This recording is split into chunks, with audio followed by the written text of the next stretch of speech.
There we go. Let's get Facebook up in here.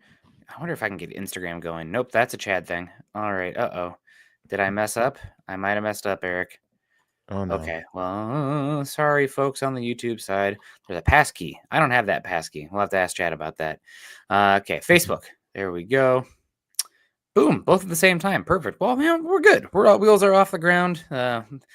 I don't know if that's a good thing these days, but we're here. We're in the air, and it's time to start the show Wednesday morning, March 12th, and we got some Broncos news today to get into already, which is I'm happy about, honestly.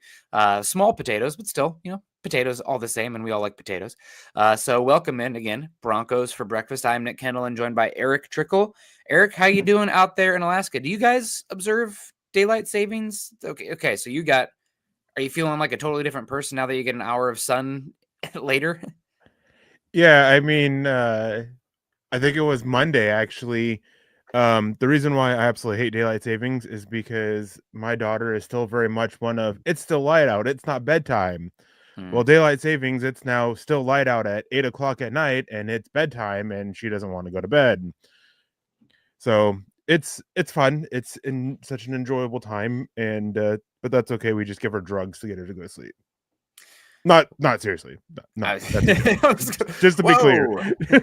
whoa, whoa! Cut the chat, guys. We got to talk here. All right. Well, that's just being able to. I haven't been able to take my evening dog walk with the sun up yet because I typically get the little guy down, and that means I'm not walking the dog until 8 o'clock, and it's still dark here at 8. I don't know if it's because we're far on the Pacific side. I don't know, but those days are coming. The days are getting longer. Feels good. It's still dark now. It should be. So I'm excited about it. We lost that hour of sleep, but guess what? My hand, foot, and mouth disease and everything. I was going to bed at 8 o'clock to close out last week anyway. So the illness that I had just prepared me for the time change. So we're here. A lot of feeling good, energy, and feeling really good about this Broncos team. I mean, we keep saying it. You and I were both Bo Nix. I'll call it what it is. I wouldn't say haters, but detractors, non-believers a year ago right now. And I'm still, wait and see. Is he going to be a top 5, top 10 quarterback? Hold your horses there. We'll see about that. But top 15, top 20, I think we can safely say that he's in the category there. And on a rookie contract, on first year, heck yeah. Sign me up. Broncos not playing in the quarterback market this season. Broncos not playing in the offensive tackle market this season. Feeling good. Feeling really good about where this team is at right now. And it helps to have Sean Payton, George Payton doing his draft stuff, the rich owners and quarterback. I mean, we're not in the best position in the NFL because we don't have, Lamar Jackson, Josh Allen, Patrick Mahomes, but Denver's in a really freaking good position right now, big picture, next 10 years. Yeah, I mean, I think one of the best things that Bo Nix brings is the fact that we're not in on the quarterback market this year because this quarterback market, both free agency and the draft, looked awful, is awful, and it's just one of those things where, it's just such a relief that we don't have to spend so much time talking about it. Mm-hmm. But I'm with you. I mean, I'm still have my reservations about if he can be, a top 5, top 10 quarterback in the league. But he's proven himself, I think. I would say that he's pretty squarely in the top 16 for me at the moment. Mm-hmm. But I mean, if you want to say he's 19, I'm not going to sit there and argue with you about it. And the question is what's his next step? What does he do from here? There's a lot that he can work on individually. I have an article up on that on milehighhuddle.com from a couple weeks ago about things that he can do regardless of what they do around him, just to help take his game to the next level, help take the Broncos offense to the next level. And then, yeah, I mean, it's also in mind that they are going to do stuff to add around him. They're going to add talent. And it's just it's exciting to see what that's going to be. George Payton, he's proven himself to be at the very least, a solid drafter. At the very least, I think he's proven a little bit better than that. But, and then Sean Payton, and the pro scouting staff, they've done a really good job the last couple of years of identifying NFL talent to bring in. Mm-hmm. So a lot of good, positive reasons to be very optimistic about this team, especially with the fact that they overachieved last season. And typically when you see a team overachieve as they did, you see a major step back the next season. But they're doing the right moves to go and, take that overachievement and build off of it. Yeah, I feel like they've really risen the floor of the team. They still got to figure out, I think the big thing we talked about it since the end of last season. The run game is not good enough from the running back position, but there are ample avenues still to improve upon that, luckily. So let's say hello to folks trickling in here with the super chats. We got our guy Denver Luke. Morning mock draft today. Yeah, we'll get to one for sure. We got David Youngkin saying absolutely not to your guys' post, talking about Broncos set up to go all offense in the draft. And when I say that, it's a little bit hyperbole. I couldn't fit in, a paragraph for the title, but like, let's say the first 3 picks, all offense, something like that. So we'll get into that here. Micah coming in. Micah, one of my favorite Twitter followers as well. I always appreciate Micah banging the drum out there. Says Strnad resigns. He also uses the proper use of resigns, a sign of intelligent here. Not resigns, but resigns. A 1-year deal, fully guaranteed for $2.7 million. Don't hate it. It gives them a rotation piece and someone with familiarity, not forgetting his specialties, expertise as well. Yeah, the Broncos now have raised the floor. We keep talking about it. Raised the floor of the room, added special teams depth for very little money. Somebody who is beloved in the locker room. I can say that. He's really well liked by the coaching staff and his teammates as well. Last year, I don't never fault him because he should have never been in like a starting situation, but like he performed admirably. Not good. I don't want to see him out there on the defense again, but he held it down and he's back for the special teams and gives you another second string guy who can spot start if needed. I don't think this takes linebacker off the table in the draft by any means. But I do think that, there's potentially he's the first on the field over Drew Sanders, potentially still all the same. We'll see what happens with Drew Sanders. But your thoughts on Justin Strnad being back for a very small 1-year deal? Yeah, I mean, it's a fine deal. It's a guy that I think he gets a lot more hate for his play on the field than he fully deserves. Now, to close out the season, he was awful. So was Cody Barton. They both were absolutely terrible. Neither one of them looked like they should be starters out there. But before, they started suffering injuries on the back end and in the secondary and stuff like that, Strnad was more than serviceable. He was actually the better linebacker just without the splash on a snap-to-snap basis than Cody Barton was. Cody Barton just had the splash plays to make up for all the inconsistencies from snap to snap.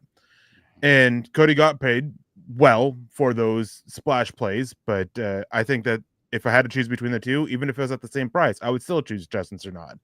Part of it is also he does bring that special teams value. He's a really good special teams player. That's why they valued in flipping him last year, because he was set to sign with Carolina last year and flipping him back to Denver. And so, yeah, it's a good value. It's a good value signing, especially with the way the market's been. If you suffer an injury, then you have a guy who at least has experience starting in your defensive scheme and can step in again if need be, or maybe Alex Singleton ends up suffering a setback. He seems to be on the path to returning. Or if another injury happens, you have a guy that can at least step in and know how to use if that happens. Yeah. I really like the move. Again, yeah, they add the special teams value.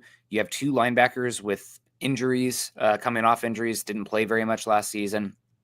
Do I want Strnad starting? No, by any means. Does it keep you from Strnad a linebacker? No, by also any means. But it raises the floor. And I feel good about the signing for as little as it is. And again, I think this is from the outside, it's hard to say. And I mean, we have Mile High Insider hat or anything, but I'm not in Denver. I'm not in the locker room. I don't know these guys personally. I've talked to some of them, but the aspect of the locker room camaraderie, I think this team really does like each other, playing for each other. Winning helps, but as hard as Sean Payton can be, these guys, I think that does matter a lot. Wanting to come to work, put in the work together. That seems to be there. So that's great. Wanting to be here also, making me want to be here. Michael Ronquillo with the stars coming in here. 100 stars. God bless you, Michael. We appreciate you. He says, good morning, Nick and Eric on Broncos for breakfast. Go, Bo Broncos. Go, Michael Bo Kilo. We're working on it. We'll figure it out. That's in testing right now. David Kilgore with a couple super chats as well. Do you guys think we need a cornerback too, since Moss has been injured? And also, do you guys think there's a trade brewing? I think that as far as a trade brewing, the Broncos are obviously always working the phones, and I bet you they're working on contingency plans and laying groundwork for potential trades, depending on what happens these next waves of free agency, and also depending on what happens in the draft. I think I said this last night. Let's say you are sitting there and you love Mason Taylor, Colston Loveland, Tyler Warren, Elijah Arroyo. Those are your top 4. Let's just say those guys are your top. That I named 3 or 4. Either way, those are your top guys. And they end up going before pick 20, pick 51. Well, maybe you have some inroads already in place with the Ravens, for Mark Andrews and the Eagles for Dallas Goedert. Those are trade brewings I would expect right now. Maybe there's an earlier domino with like Evan Ingram signing elsewhere that makes them cause a trade, like Allen Lazard, because I think Ingram, and based on what we've heard, Ingram and Lazard have a more similar role than the inline tight end. But those are ones that I would perceive happening right now.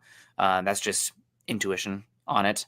And as far as David, this other comment, do you need a cornerback too? With the way the Broncos have gone in free agency so far, cornerback is a higher possibility than it was before free agency, as far as relatively early in the draft, just because you can approach a little bit more holistically. You obviously still have to have another running back or two, probably two, and a tight end in the mix as well. But at the end of the day, the draft is about drafting good talent. Moss not only has had injuries, but is a potentially movable piece, slot safety as well. So yeah, I think cornerback 2 could be on the table. But that really depends on how the board falls more than anything. Yeah, I mean, and when we know how George Payton values corners, and Jaquan McMillan being a slot corner who is coming up on, where he's no longer has cost control, because I think he has this year and then a year of restricted free agency, and then that's it. And then Riley Moss, he has 2 years left on his rookie deal. So you're both of those guys are losing out on cost control.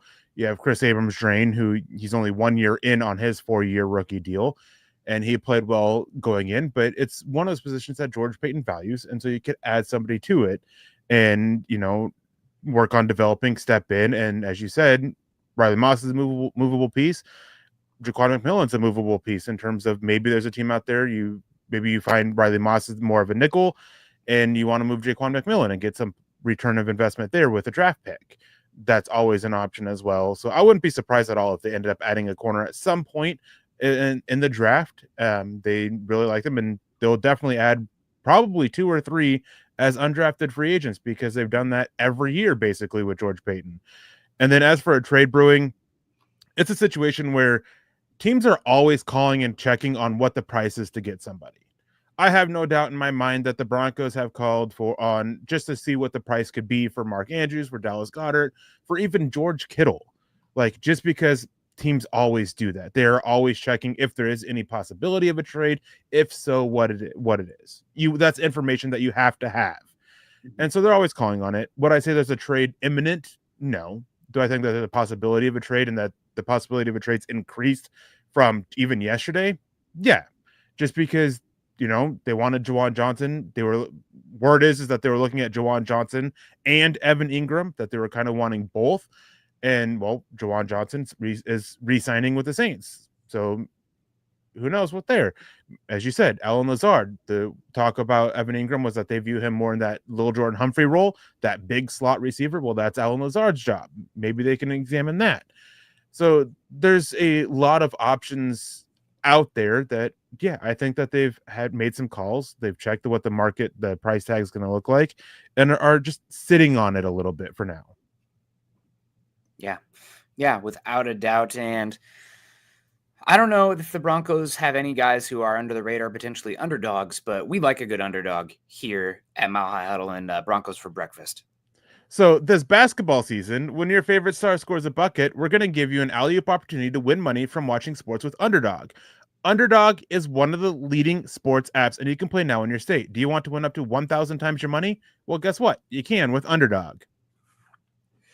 To play, choose whether a player will go higher or lower on one of their stats, such as points, assists, rebounds, and more. Underdog's got all your favorite leagues, teams, and starts to choose from. Create entries with all your basketball picks or mix and match across other sports as well.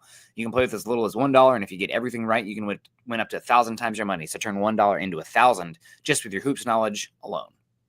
Download the Underdog app and sign up now using promo code MHUDDLE to unlock a special offer of up to $1,000 in bonus cash when you make your first deposit. Join in on the fun when you sign up with promo code MHUDDLE. Claim your special offer today and get up to $1,000 in bonus cash instantly upon your first deposit. Must be 18 plus, 19 plus in Alabama and Nebraska, 19 plus in Colorado for some games, and 21 plus in Massachusetts and Arizona, and present in a state where Underdog Fantasy operates. Terms apply. Void in Colorado. Concerned with your play? Call 1-800-GAMBLER or visit ncpgambling.org. Arizona, 1-800-NEXT-STEP or text NEXT STEP to 53342. New York, call the 24/7 Hope line at 1-8778-HOPE-NY or text HOPE-NY. So thank you guys so much for that. Thanks to Underdog, of course. Shout out again to David Kilgore with the back-to-back super chats here. That is, I mean, God bless you. I don't know what to say. Speaking of also thanking for the super chats, Troy Boer saying, if you can sign one remaining free agent, who would it be and why? I think for me, it probably Evan Ingram. I mean, just you had him in the building. You get a little bit of a known quantity there at tight end. I'm a little bit worried that he left looking for more money and they couldn't really come to an agreement. So I'm not sure exactly what he's looking for. He's a limited player to some extent. Like, you're not really going to have him play too much inline role. He's going to be in the slot more than anything. And is he actually a good enough receiver that he's going to dictate opposing teams' personnel packages? At this point, I don't know. But all that said, I think if the money's right, Ingram is the one who stands out to me. Yeah, it's tough because there's still a good amount of free agents out there, but they may not necessarily make the most sense for Denver. When I'm looking at what they've done with, a couple guys with injury histories that they're going to bet on staying healthy, it would very much depend on the cost because it's a large injury risk. I would take a look at Nick Chubb and see if you can get a massive return on investment boom on him, signing him for a 1-year prove it deal for like $3 to $4 million at most. If he's willing to accept that, I would look that way and just see what he can do. Because if you hit on it, hey, guess what? You just hit on somebody who at least was one of the best running backs in the NFL for multiple years, who can sit there and be the center point of an offense if needed. He proved that during multiple years with the Cleveland Browns. If you miss, well, you only signed him for a year and it wasn't a whole lot of money. I think it would be a heavy incentivized contract to where it's like $3 to $4 million of max value. And so, yeah, I mean, that's one thing that I would look at, but the cost would have to be right. Yeah. You have to protect yourself a little bit, and he would by no means would mean you need to bring in a running back. I mean, he's somebody at this point that you could sign him and he doesn't even make it through camp. Right. Yeah. And that's just kind of where you're at with the injuries that he's had so far, which is terrible. But that's also just, how it kind of goes in the NFL with a running back in any position, but especially running back. Adam Strange in the house. What's up, Broncos Maniacs? We got our guys Chase Wellner, Jeremy Sean. I have no doubt we are a better team right now than the last time we saw you guys. This D could be special. Yeah, we'll have a chance to kind of comb over the D. I want to see the dust settle as well, but that starting defensive guy, if guys stay healthy, you got a chance to be pretty darn good. I wouldn't mind them continuing to add to the defensive line. Wow, what a shocker. Because, I mean, you look at the Eagles last year, look at that 2015 Broncos team as well. It's being your second wave, being essentially as good as your first wave, and rotating guys at a heavy clip. I still think you could probably add another different body type at edge, another depth piece at 4i, a different, bigger, lengthier body piece at 0-1 technique.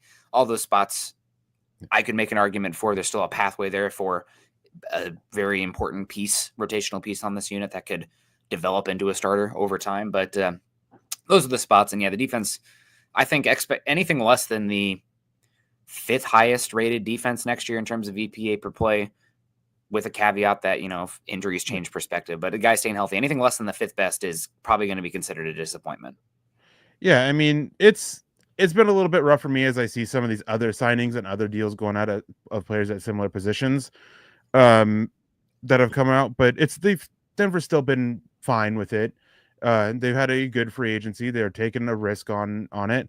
And I understand, I see this conversation a lot. Well, Denver's had one of the healthiest teams the last 2 seasons. They've completely changed that. One thing that often goes unmentioned with that is that the Broncos have purged a lot of guys from the roster who had that injury prone designation kind of on them. And now they're bringing guys in with it. Will that hold up? That is one thing that is a worry for me. So it's great that they've been able to stay healthy, but it's not like they didn't take steps to help with that fact. And of course, freak injuries can happen at any time. And no matter the medical staff and no matter how often the player's injured, that's always a possibility. But it's not guys with, constant nagging injuries. Greg Dulcich, gone. Tim Patrick, multiple serious injuries over a pair of years. He's gone. And multiple other guys that they've done that with.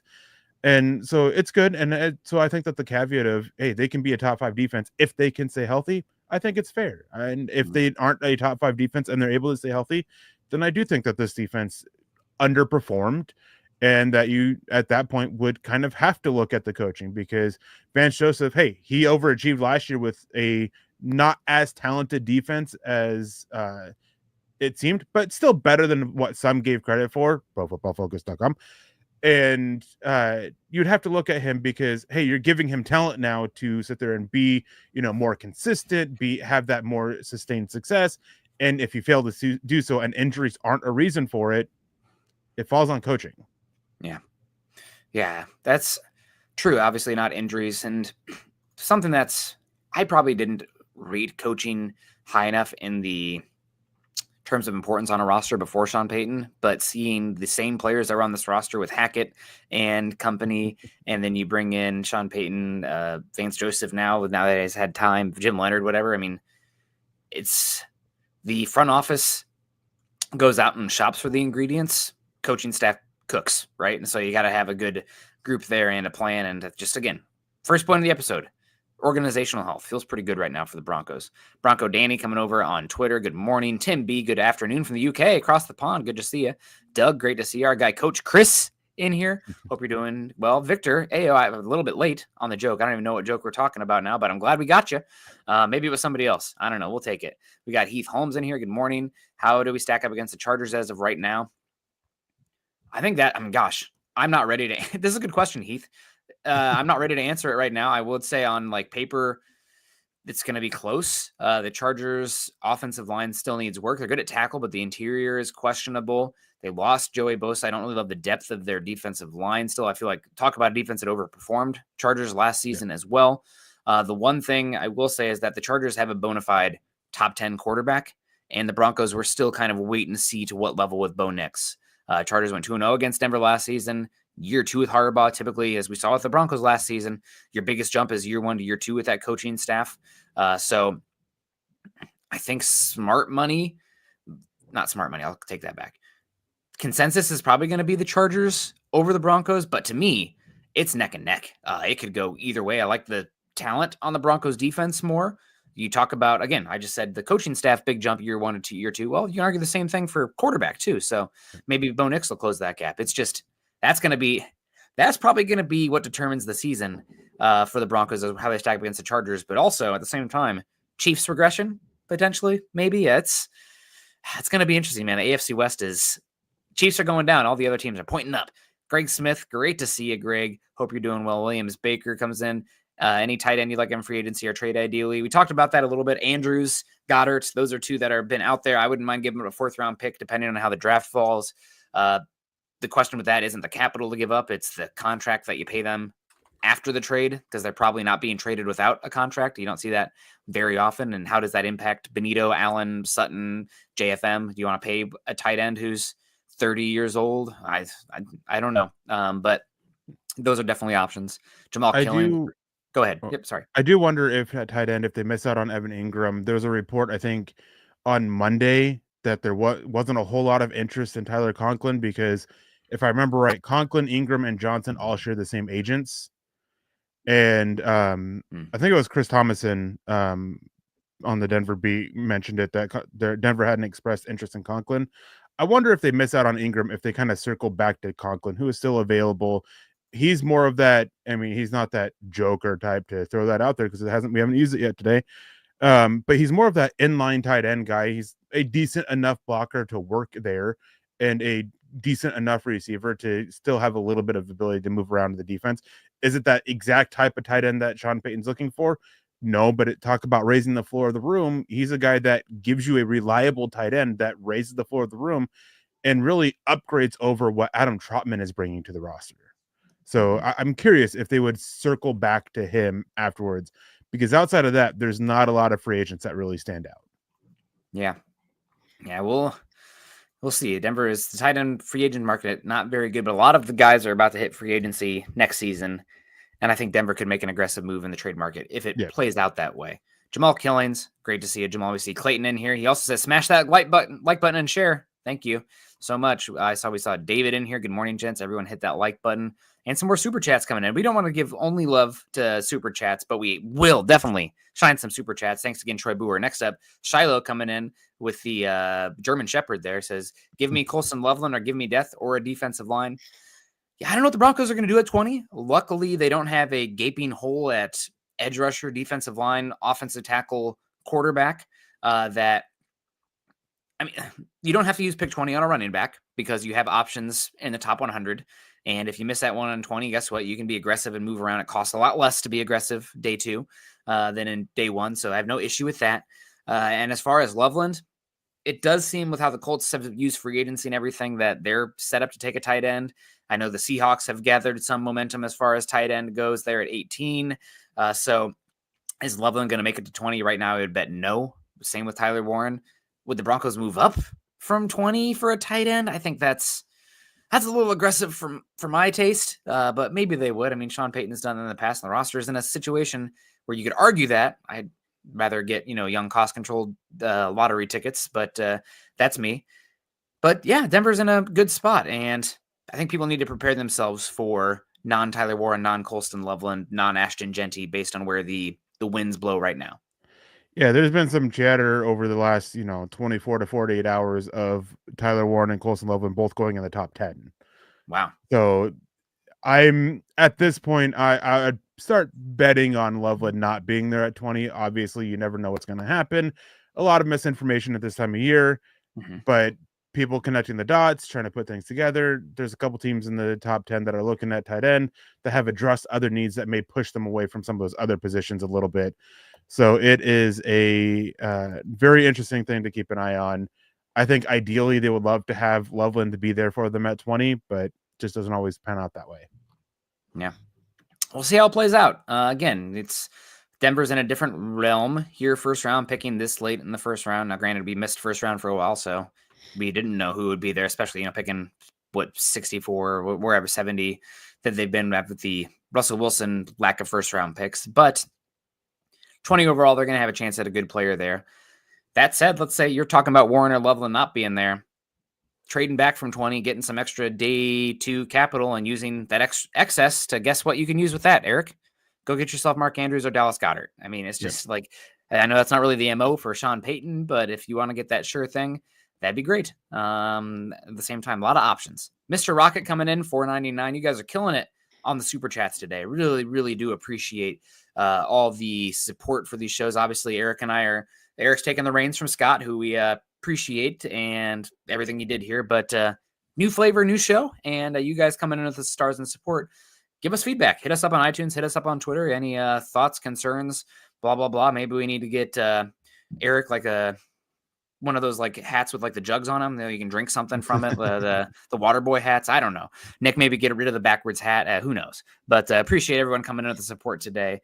Mr. Rocket, not going to lie, I would not draft a tight end or a running back in the first unless it's Genty or Warren. I think Loveland's right there. I'll be honest. Like after I found out that Loveland played last season with a labrum tear and he also measured as big as he is despite how he moves on tape, I'm like, okay, I get it. I thought he was going to be 6'4", 245. And last season I was like, oh man, he's not as physical. What's going on? Well, playing through an injury for a lost season at Michigan, that's brownie points for me, bonus points for me. And the fact that he's as big as he is for as young as he is, it's like, okay, I'm in. I thought you play 15, 20 pounds lighter than you move. I wouldn't be shocked if Loveland's taken before Warren with the age and the size and the movement skills that he showed there. But just based off how stacked this class is, what do you think about Emeka Egbuka, wide receiver at 20? He's one of my favorites at 20. Right now, I've been kind of tweeting, softballing that one out there as well for the Broncos. We keep hearing Sean Payton and a lot of people connected to the team that this Broncos team does love their wide receivers there. But if your top 3 tight end, running back are gone and you're hell-bent on adding weapons, it's probably a wide receiver there. And Egbuka, I think he's being slept on right now. He played second fiddle behind big profile Q rating Marvin Harrison Jr., now behind Donovan Smith, the best wide receiver recruit of all time, who just looks like a freaking alien out there. But his number 1 all-time Ohio State receiver, he's reportedly going to run a 4.3 40 at Ohio State, blocks his butt off, good route runner, pretty good yak player, built well, like 6'1", 205. He's a sturdy player. I really like Egbuka, and I would have no qualms with him at 20 because I find it very hard to imagine him not being at worst, a very good number 2 wide receiver. And at pick 20, that's fine ROI for me. Yeah, I mean, he's one of those guys that is I absolutely would love for them. He's pretty reliable with the hands. I mean, when you look at the raw drop stats for him, he has 12 drops over the last 3 years, but the drop rate, his average is 5.5%. So the raw drop stats don't look great, but in comparison with how many times he's getting targeted, it's not bad. And he's just one of those guys that there's a little bit of everything in him that you can really do whatever within an offense, which is one of the reasons why I like him so much. With how Sean Payton likes to he likes to have his guys in specific roles, but he also likes to have that one or two guys that can just do a little bit of everything for him, so he can add a little bit of like variance to his look, so it's not always the same thing. And Egbuka can be that, and always being a receiver who is a capable blocker who's going to give you a ton of effort as a blocker, that's always a boost for me. And Egbuka is, I don't want to say he's one of the best blockers in this class. I think there are a handful of others who are better than him, but he's definitely in that second tier of blockers. And I would, at 20, with everything else he brings, I would definitely be willing to be in on that, especially with some comments of them being uncertain if from the Broncos side of things, if they want to really be willing to pay Cortland Sutton $20+ million per year on like a 3 or 4 year contract. So that also helps the desire for Egbuka a little bit. And if all these tight ends and running backs are going off the board and listening to Mel Kiper, I mean, Tetairoa McMillan could fall to the Broncos at 20. And we love our wide receiver options, but if you're hell bent on running back and tight end and there's not one worth it there, again, are you taking Gray Zabel? I mean, it's like, well, they have to go back to our title today. Our Broncos have to go all offense on draft. Okay. You don't think the dark horse here is Amari and Hampton? Like, where do the Broncos, how do they value Amari and Hampton? Is he potentially gone by their pick? We'll see about that as well. There's some talk about that. I like Amari and Hampton. 20 makes me, I think you need to be like a no doubt first round grade player to be a top 20 pick at running back. And I don't know if I'm fully there for Hampton. Like, I'd be much more stomachable, palatable if I can keep it down. If they trade back, 6 to 10 spots and then Hampton's still there and take him, I'm better with that. If they take him at 20, I get it. He's a freak athlete, does pretty much everything. I see a lot of David Montgomery with maybe a little bit more explosiveness for him. So I get that mold for the Broncos all the same. I'd rather it with a slight trade down. But Warren's gone. Loveland's gone. Gentry's gone. You're not taking a tackle or a guard. Maybe Gray Zabel, but I don't know. I think you're looking round 3, round 6 for that guard center development kind of guy in a class that's not really great at center. But they're looking. No doubt they interviewed Marcus and Bo. Again, I'm getting it right now, Eric. I want to do Mbo every time. But wide receiver, if those top 3 are gone, it's probably wide receiver, right? It's just probably if you're hell bent on offense. Yeah, I mean it's one of those things of, if you have them closely graded, part of it you also have to look at as positional value.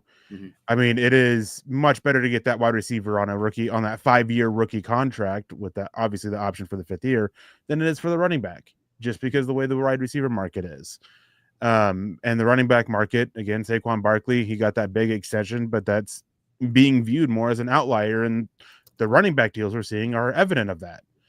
And so it's one of those things of that you got to really value that in and factor that in. And I think there's a couple other receivers there, even though I'm not as big a fan of him, Luther Burden would be another option at that point. And I would look at those guys over Amari and Hampton, even if I viewed Amari and Hampton, the way he's viewed by everybody else. Again, I'm a lot lower on him. I don't view him as even close to a first rounder. I view him closer to a third rounder than I do a first rounder. So it's one of those things of that, even if I viewed him that way, I would still feel the same, because positional value has to be factored in. And at the end of the day, it is about drafting good players. But just kind of talking about the Broncos are about to get very expensive at a lot of positions still, even though they have the cheat of the rookie contract.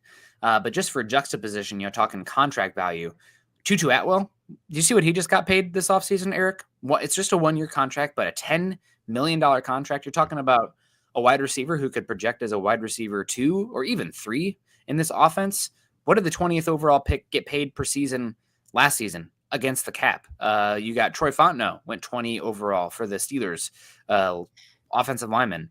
his cap number last season was 2.7 million, 3.4 million this year, 4 million the year after that, 4.8 after that, compared to wide receiver 4, very limited, Tutu Atwell. I mean, your ROI on a wide receiver in this market just has to be part of the equation. Now, I'm all for, at this point, finishing evaluations, getting the actual measurements, the size stuff with those guys. Genty, Warren, Loveland, but it just seems fading by the day that they're going to be there at 20. So we'll see. You never know. Maybe Denver trades up. Again, trading up for a non-quarterback in the first round for a team that's about to get expensive and needs some draft picks that they can draft and develop for those 2026, 2027 starter spots when guys get expensive. Some guys get phased out.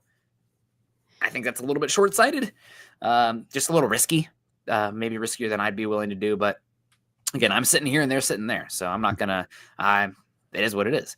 Camden comes in $5. Camden's been coming in consistently for us on the show, so shout out to Camden for all the support. Really do appreciate that. Every single bit counts, and that link in there, $5. I mean, God bless you. What a president. Says, with all the signings going towards the defense, could the Broncos still draft a defensive player like defense tackle in the first and then take a running back or tight end in the second? I think right now, almost everything is on the table for the Broncos in the first round, in my opinion. Now, granted, there's varying levels, of course, but like quarterback, no. Pure offensive tackle, no. But positions where there are rotations, heavy on rotations or different personnel packages, I think are on the table. So defensive tackle, I do think it lowers a bit, but if you're not wanting to go wide receiver, again, the top 3 guys are gone. There are reps to be had at your 4-eye spot. There are reps to be had at a zero technique if it's a big body type. Malcolm Roach, only 1 year left. John Franklin Myers complaining a lot about wanting a new contract. Hasn't gotten one yet. They're going to pay Zach Allen. So getting somebody that can play that 4-eye spot, even edge. I mean, they have 4 right now that they like, but maybe you want to get a Michael Williams or Shamar Stewart body type if they fall there. I mean, somebody's going to be there at 20, Eric, right? Not every single, it's like, oh, he won't be there. He won't be there. Somebody's there at 20. So defensive line, I think, is always a viable pathway forward because there's no such thing as having enough quality, different skill sets and body types up front because it is a heavily rotated spot. I mean, DJ Jones, some of the detractions about signing him, he only played 40% of the snaps. That's not all that odd for the defensive line, and they still get paid. So I think defensive line is still possible for the Broncos at 20, despite bringing back DJ Jones. Yeah, and the thing is with that, you have John Franklin Myers. He's making it very clear he wants a new contract on Twitter. He is not hiding that fact whatsoever.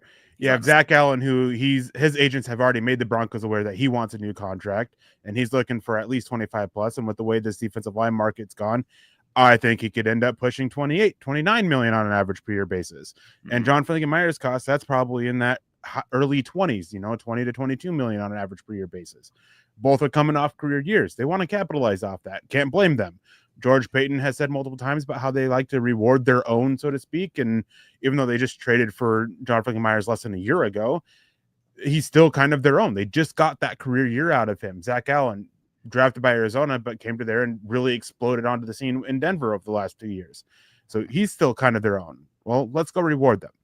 Let's reward them with contracts, but you can still raise the floor of the room behind them. And if it's a 2 or 3 year deal with either one of them, well, you still have that opening for a developmental defensive lineman who take 2 to 3 years on average to develop, to sit behind them, raise the floor of the room, be part of that rotation, and go and eventually take over for them. Maybe it's a situation where they structure the contract. They can move off of one of them after 2 years.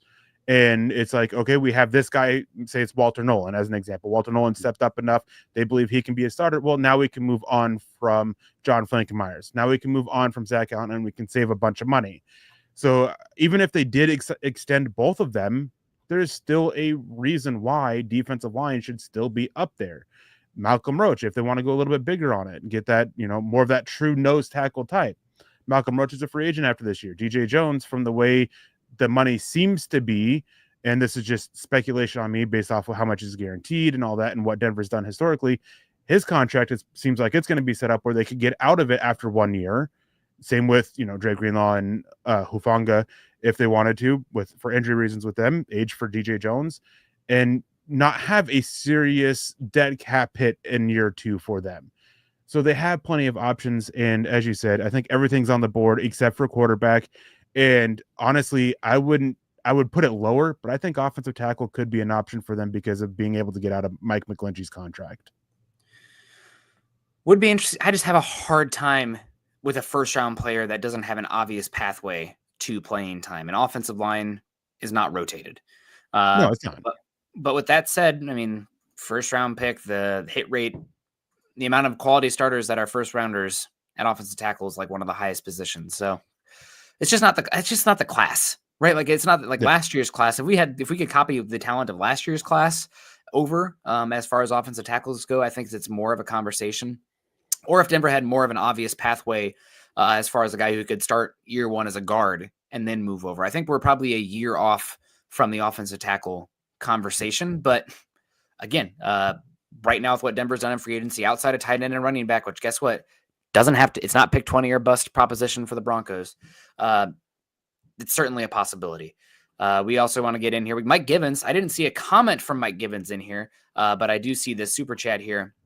Thank you so much, Mike. The $20. I mean, that's big time. So Big Mike, appreciate you. Hope you're doing well. Hope you're having a good Wednesday. Happy hump day. I'm getting back to work today after sick the last few days. So we're doing better, feeling better. First day I haven't had a sore throat in a week. Gosh, it's one of those things you don't appreciate until it's gone. But appreciate Mike coming in here with the support. God bless you. Hope you're doing well. We got Troy coming in again. It says, I love that we could do anything at 20. The more running back and tight end that go before 20, the better players that drop. Also, love the flow of the show since Eric joined. Well, thank you so much for the comment and the we're working through it. No, it's great. Eric and I have done shows before. We have easy rapport. We've talked a lot. We're good friends. So this is great. It's a lot of fun to do. And I'm excited to continue these morning shows with Eric, who now I can't complain that I'm the one getting up early, that he's in Alaska. I thought I was the, it's so early for me. Everybody, oh, boo-hoo, look at Nick. Not now. Thank you so much, Troy. That's, 2 $9.99 super chats today. What do you even say? Thank you. Johnny, not Bravo, coming in here to flashback to Cartoon Network. Rest in peace. Did you have Cartoon Network back in the day? Were you, okay, man. I was obsessed with Dexter's Lab. That was my favorite. Yes. Also, Courage the Cowardly. Actually, I take it back. Courage the Cowardly Dog was my favorite. That was peak. He says, Eric, I love your takes on rookies. Who's the best rookie besides Knicks that you were wrong about? No shade. Like I said, you're mostly spot on. You know what? Anybody who bats 1,000 on prospects and players, good luck. Even the best of the best. Look at everybody makes mistakes, even the ones getting paid the highest dollars. And that doesn't mean that we know as much as them by any means, but you have to accept the volatility, right? It's projecting the future for human beings. It's hard to project. A lot of factors, a lot of variables. So I'll just step in here and I'll steal yours if I do that. So I'll give it to you. I think I know who you're going to say. I think there's 2. The one that I'd probably discredit the most and say that I was wrong about the most would be Devon Bailey. Older rookie. He was the guy that I was like, okay, he's just going to be a camp body. He's going to sit around on the practice squad and be gone in a couple of years. And that was my views on him. You don't see 7th round rookie at 6 years old, right? Old for a rookie, 27, something like that. I just didn't see much of him. His tape was just meh to me. And we see him come in and get a large role, earned it right away, and really stepped up. And one thing too is that there's certain things obviously that we can't measure. Not even NFL teams can measure, but they can get a better idea of it by talking to them. And that is how much they love the game, how much they're going to want to put in. And Devon Bailey is one of those guys who he absolutely loves the game, and he really wanted to. He really showed it. He came in and started busting his butt off right away. And yeah, he's probably the one that I would be wrong on the most, just because even for a 7th round pick, most yards by a 7th round pick since Marquise Colston. You don't see things like that from 7th round picks that often. So I feel like it's kind of taken a little bit of a cheat at it a little bit, I guess would be the way to put it. But yeah, he's the one. And then there's another one that I could have said as well. And I think that's who you're going to say, Nick. Yeah, Nick Bonito. Now, granted, I think for myself, getting wrong on Nick Bonito, he is a fastball pitcher, and he's got a really good heater. But I don't think I was pretty infatuated with, and I think still reason to be, what Vic Fangio does schematically with not blitzing and being so good with your run defense up front that you can play less bodies in the box and more in coverage. And that doesn't really lend itself to Nick Benito's style of play, so to speak, other than the like purely rotational DPR type on 3rd and long.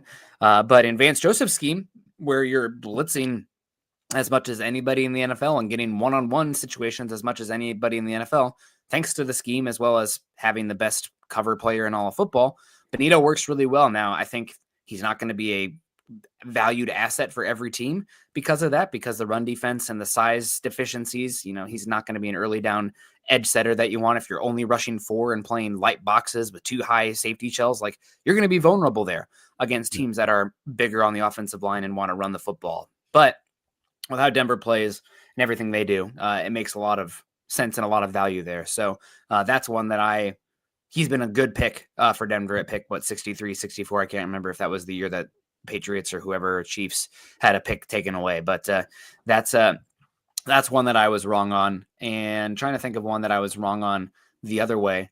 I really thought Deshaun Hamilton was going to be a good player for the Broncos because he was a solid route runner, but he really lacked explosiveness in and out of his movements. And also after the catch. So I thought he had a high floor player in that draft. I was happy to get him. And he ended up being a pretty much, not a very good NFL player. So one each direction. Yeah. I mean, if I had to go one for another direction and expanding it beyond, this year, I mean, I can go way back when I first started. I really liked Monte Ball.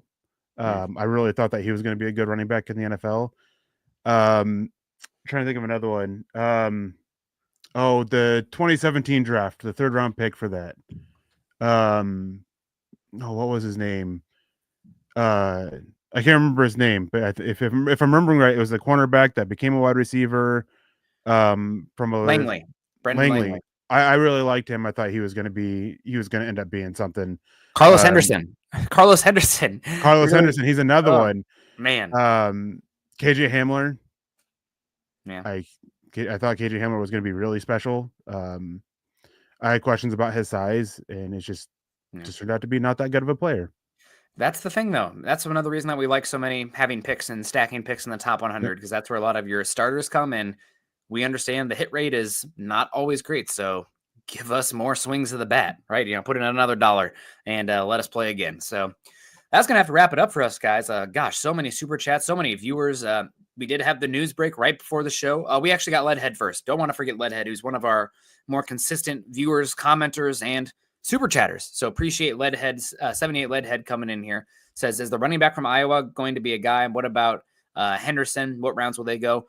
The Iowa running back, Caleb Johnson, did not run a great 40, but he's got good size. I don't think it's going to be a detriment to him, so to speak. He's probably was always going to be a mid 2 to mid 3 kind of running back. I think he's going to be a good running back.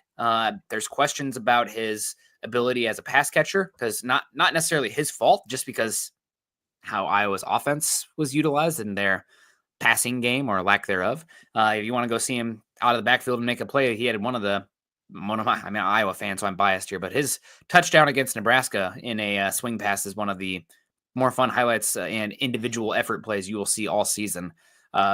Totally changed the game. So if he's there at pick, Denver hasn't taken a running back yet, and he's there at 85. I love him. I think he'd be great there. He can eat carries. He's got really good feet, balance, vision, pacing, and I think he maximizes his athletic profile because of those traits. It's not always about, the most fast, explosive running back. If you don't got vision and feet, it's not going to do you any good. He's a 4-5 guy who plays 4-5. There's plenty of 4-3 guys out there who play like 4-6s. And as far as Travion Henderson, it's going to come down to the foot for him. I think he's best as a split carry guy, 3rd down back early on, but he's explosive. He can get you some home runs.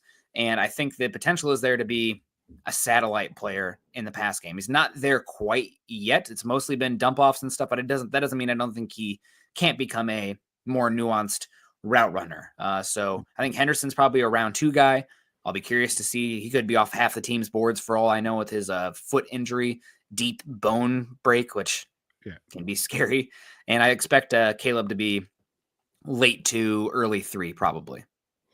I mean, Caleb Johnson, he's one of those guys he's with a lot of these running backs, he's tough to place. There has been some round one talk for him in the late first round. But the team that was off to mention with him, they brought in they kept their running back. So I doubt that's the case now. And it could have also been a case that he was getting pushed up higher than they were actually looking at him.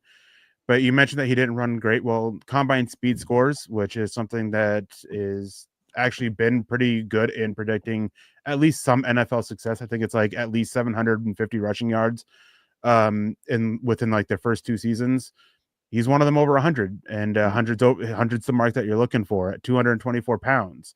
I mean, the overall 40 time wasn't great. His 10-yard split was decent, but when you factor in his size, it looks better than it is. So he's a guy that, I mean, if you're looking for him for that, that David Montgomery-esque role, going back to your favorite, comparison of the Lions here, you're looking for the Jahmyr Gibbs, you're looking for the David Montgomery.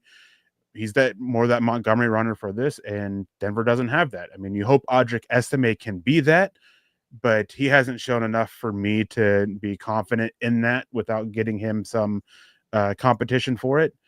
And would I do that with the second round pick in this case? Probably not. But Henderson, yeah, he's one of those guys that he's probably off a lot of teams' boards because of the foot injury. But man, he can do a little bit of everything for you out of the backfield. He's shown some ability to be moved outside and work out of the slot with some solid receiving ability or route running ability. And so, yeah, he's a guy I would consider him at 51. And if he was there with that third round pick, I would run screaming to the phone to call him to tell him that you're a Bronco. Yeah. Absolutely. And yeah, sorry, Jeremy, you'll have to tune in Monday for a post-free agency mock, but I got to go get on baby duty here. So next time, or drop the super chat, then we'll do it. But no, appreciate everyone coming in. You guys were killing it today. Please click the thumbs up if you're joining us on Facebook or YouTube. Denver Luke, David Kilgore, Michael Ronquillo, of course, Troy Boer, Shiloh, Heesh coming in here, Mr. Rocket, Camden, of course, Mike Givens, Johnny Not Bravo, 78 Leadhead. Awesome. Make sure you guys are checking out Underdog Fantasy using our code MHuddle. Follow us on X, Twitter, whatever the heck it is these days. At Erick Trickel for Eric, of course. I'm at Nick Kendell, MHH. Also follow us at Mile High Huddle. If you haven't done so yet, we're over at facebook.com/Mile High Huddle and facebook.com/Mile High Huddle pod. And as that ticker says there underneath, please subscribe, like, and share over on YouTube. Of course, I had a cough right at the end. I was holding it the whole time. Final thought. I mean, does Denver's free agency at Broncos go all offense on draft? They'll lean offense. The plan that we heard, the pay defense, sign offense. That's great. It depends on how the board falls at the end of the day. So we'll see. Yeah, I mean, the conversation always been they're going to buy a defense, they're going to draft an offense. And it doesn't mean that they're not going to go out and make a couple signings on offense because they want to go into the draft without any major holes. Like, I still expect them to land some tight end to fill the hole and a running back to fill the hole that they have there and leave the door open in case that those guys that they like at certain spots aren't there. So they don't have to force a pick kind of thing. So that's just kind of that's the way that it seemed that it was going to be 2 months ago. And that's just the way that it's playing out. Very possible. We got Michael Williams, 40-yard dash time come in. 4.75. That's pretty good for a 270-pound edge rusher. So we'll see what happens there. But appreciate everyone. Michael again coming in. Great show today. Go, Michael. Appreciate you. Have a good one. Hi, Paul. Bye, Paul. Everyone choose kindness, compassion. We'll see you next Monday. We'll get a mock draft in for sure, unless something breaking happens. But appreciate everyone. Have a good one. Kindness and compassion. Or else. Go Broncos.